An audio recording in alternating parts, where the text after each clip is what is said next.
Hi friends, tractor పల్టర్ నాగలి చిప్పల కోసం ఒక రైతు షాప్కి వెళ్ళి ఆ పల్టర్ చిప్పలకు మాస్కెలు కొనడానికి వెళ్తే అవి రేకు కొంచెం పలసగా ఉన్నాయని చెప్పి పాత పల్టర్ చిప్పలను తీసుకొచ్చాడు నా దగ్గరికి. వాటిని కట్ చేసి వాటికి మాస్కెలు తయారు చేయమని చెప్పాడు. మనం మార్కింగ్ తీసుకొని వాటి హోల్ సైజు చూసుకొని కట్ చేసి అతనికి ఇచ్చాను. మనకు రైతు చెప్పిన విషయం ఏమిటంటే, అవి కొన్నవి కొంచెం పలసగా ఉన్నాయి, వాటికంటే ఇవి మందంగా ఉంటాయి, చాలా రోజులు వస్తుంది అని చెప్పాడు.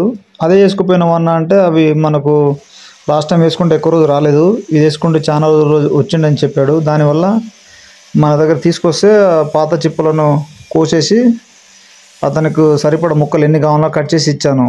మరి బండి మన దగ్గర తీసుకురాలేదు, బండి ఎక్కడో దూరంలో ఉందన్న, ఇది కట్ చేసి ఇచ్చేసి నేను తీసుకెళ్ళి ఇక్కడ వెల్డింగ్ పెట్టిస్తా అని చెప్పాడు. మనం ఒక బరాబర్గా హోల్ సైజు మార్కింగ్ తీసుకొని కట్ చేసి అతనికి ఒక 10 ముక్కల దాకా ఇచ్చాను. అది తీసుకెళ్ళి ఇక్కడ చెక్ చేసి చూస్తే అది సరిపోయింది హోలు. దానికి వెల్డింగ్ కొట్టేస్తే సరిపోతుంది. ఇక ప్లీజ్ సబ్స్క్రైబ్.